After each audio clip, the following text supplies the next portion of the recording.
Okay, full disclosure, I don't like superhero anything. Not the movies, not the comics, and not the video games. I used to be neck deep in the superhero lore, yeah. Collected the comics, watched the cartoons and movies, the whole thing, but I outgrew them. Now, one might say, how did you outgrow superheroes but not video games? I might have stated this before on an Arkham game review in the past, but video games, despite the opinions of the uneducated, are not for kids, far from. Yes, we have the Marios and the Sonics and whatnot, but the key thing is, saying video games are for kids would be like saying movies are for kids. Yes, your kid can go watch a Disney movie or one of those silly Marvel superhero movies, but would you take your 8-year-old to watch a movie like I Spit on Your Grave? I didn't think so. So my point is, video games, while there's some that are fine for the tots, are not for kids. So this brings me back to the point. Superhero movies, with the exception of greats like Watchmen, are for kids. The stories are so whack, so cliche, so convenient that no matter how much money is put into these movies, the story always comes off as just juvenile. One major point, the plot holes left in a story after the whole I will not take a life because I'm the good guy bullshit. This alone makes the superhero genre rubbish. I'm executing this son of a... Hey! That's not how we do things! Downtown! Leave a genocidal maniac like the Joker or the Kingpin to live and kill another day simply because you're too noble to figure out that erasing a lunatic like Doc Ock from the face of the earth equals one life to save millions. Yeah, superhero stories are for naive kids. I'm surprised you made it this far. With that said, let's move on. You have no idea what you're in for. So, I got Marvel's Spider-Man to review. With all my disgust for these silly men-in-tight stories, I'll still be able to give you an in-depth, unbiased review for one of the biggest game releases for 2018. Let's start with the story. Do your thing. Yes! You're a mild-mannered Peter Parker in modern times. I say modern times because back in the days when I followed superheroes and had Spider-Man as my favorite, there were no laptops, cell phones, and all the other fancy bells and whistles represented in this timeline.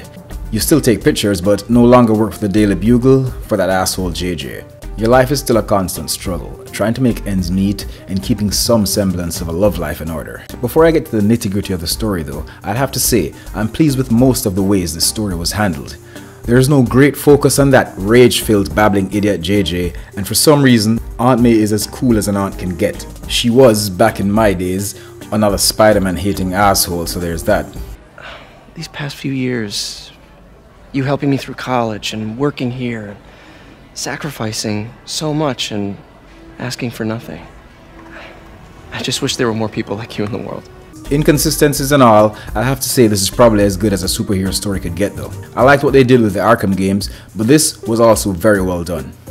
I'm the one who kept order in this city! 1 month! In 1 month you wish you had me back! It starts with Kingpin getting an ass kicking and sent off to prison, which sets a series of events in place that would usher in the rise of the Sinister Six led by Dr. Octavius. First, it seemed like this guy named Lee, leader of a group called the Demons, was pulling the strings, and up to the point that I left my foot up his ass, I expected the game to wrap up, only to realize that as with the defeat of the Kingpin, there was so much more to come.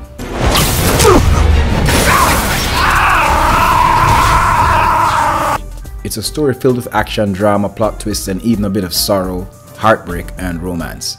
Very well told, with of course some convenient, lazy stupidity left in there for story progression. I mean, come the fuck on. When Dr. Octavius caught Peter Parker with his spider suit, how did his spider sense not see that shit coming? Come on, stupid shit. Of course. It's you. And why throughout the game was Spider-Man constantly getting his ass handed to him by Silver Sable? He can beat Rhino and Scorpion at the same time, but Silver Sable's beautiful silver boots are permanently lodged up his ass throughout the entire game.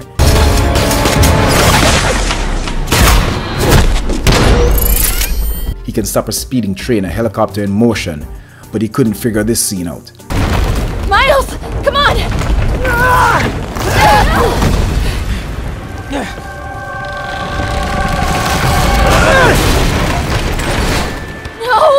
And don't get me started on how a superhero with the ability to lift all this heavy shit needs to swing around these basic objects so many times to build up a powerful throw.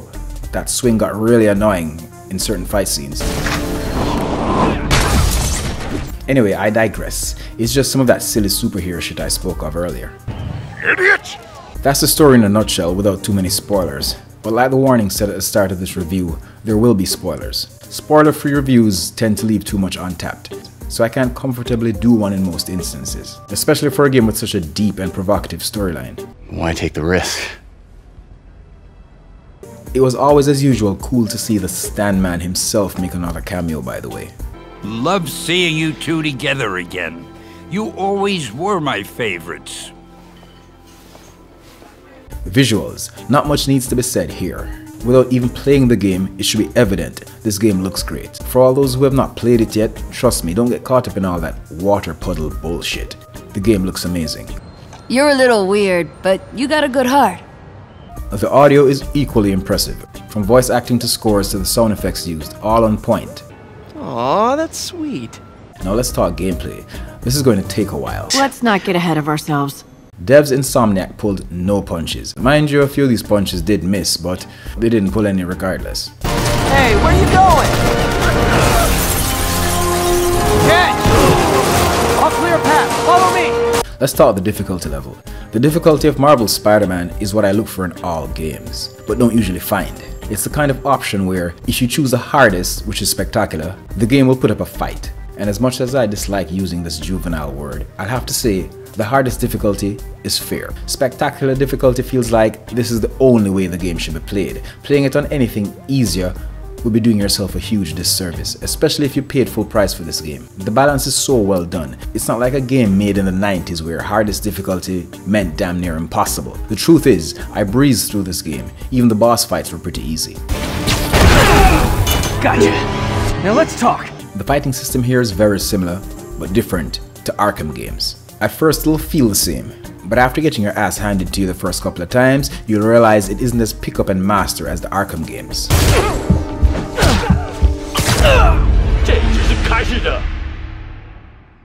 A bit more strategy is required. The dodge button won't always save you. It took me a bit of getting used to because, although very similar, I've had greater success in the ease of use department with other games that copy the Arkham style like Mad Max.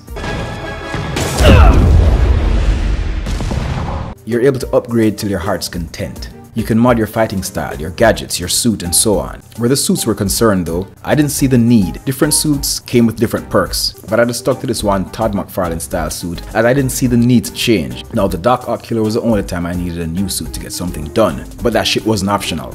That's another thing about the gameplay. I never at any time felt a need to upgrade most things. I never felt a need to use any of the gadgets. The game felt for most part like I could go through it entirely without much upgrading. Like the basics were good enough, and all these options were nothing more than, well, window dressings. I will admit, there were some new fight moves that really made certain things simpler, like the ability to take a perp's gun from them during a fight. But even then, I still believe I could have made it all the way through this game without those upgrades. The first hour or so served as a glorified training mission / tutorial that helped me get sharp and figure out the options and necessities. I don't know what to say. Web swinging through the city could not have been any easier and user-friendly. Basically just one button could set you straight. And that first scene where Spider-Man leaves his apartment for the first time, well, let's just say, it felt right. Although there was a fast travel option, I only used it once. Slinging your webs through the city was good enough for me no matter how far I had to go. Oh. I do believe there were a lot of fillers in this game. A lot of busy work. It got pretty overwhelming at times actually. You had so many things to do as side missions. We have here the tower system from Far Cry games. We have tokens to collect, backpack tokens, landmark tokens, research towers. Black Cat has some shit for you to do as well, bomb challenges, the list goes on. But all of these are complete time wasters. Great for the completionist, mind you. Great for the person who bought this game and really has nothing else to play or do for the next month or so. But not for me. Even the side missions were uninspiring. I mean, come on, the city is about to be devoured by a pandemic, and I'm out catching this hobo's pigeons? Come on. You know what? I'd get around. How about I keep an eye out for him? I like the stealth here, real smooth and Spider-Man-like. This game did not fail when it came to immersion. Play it all the way through to the end, you will feel like a superhero by the end credits. You stay quiet now. The boss battles were handled well. Other than what I said about none of them being ridiculously hard, the overall experience was balanced, because here's one of the things that got me mid-game. After beating Lee, a bit of fatigue started to set in. I wasn't sure what else to expect. Then I saw where I had to take down the entire Sinister Six. This was definitely handled well though, as the devs had me fight them in pairs. And yes, as daunting as that may sound, it made for a smoother experience, because by that point in the game I kinda wanted to wrap shit up and move on anyway. Gotcha! Yeah, it's a good game, but not nearly on my list of greatest experiences. And that's really not the devs' fault. They did an incredible job. What are you... There are just some things I guess will never sit well with me in a superhero game, for me to rank it up there on my personal list of all-time greats, no matter how many bells and whistles and hype surrounds it. Such a disappointment. Shortly after the hype started to build for this game, I heard little pockets of murmuring regarding QuickTime events. I had no issues with them and thought they added to the game. Took away nothing. Even when I botched one up, I still saw the need for them and the value they brought.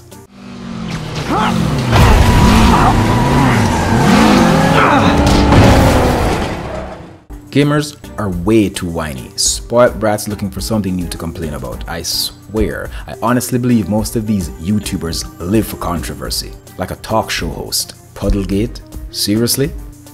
Man, the QuickTime events were fine, keep them coming.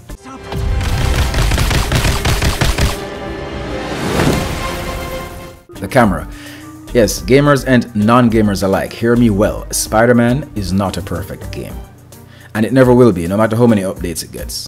The camera was shit. Not the shittiest of shits, to be frank with you. The first couple of issues I experienced, I shrugged them off as no big deal. But as the game progressed, it worsened. Not to unplayable levels, but let's just say, this game further reinforces the fact that devs have yet to master the camera system in a third-person game to this fine day. All these lies. There are levels where you don't play as the web slinger. You play as either Peter Parker, Mary Jane, or Miles. I didn't like these stages one bit. They broke the momentum and overall feel of the game. And the devs knew this. That's why they made them so easy. Your hands are pretty much held throughout. And then there are these annoying puzzle sections, some of which prove my point. The devs knew these levels were questionable. They allow you to skip these mundane puzzle sections should you choose. I once worked for a cable station, and the then owner said something in a meeting one day. He said, "Do not enter a staff meeting with problems unless you can support them with a solution." Now I agree.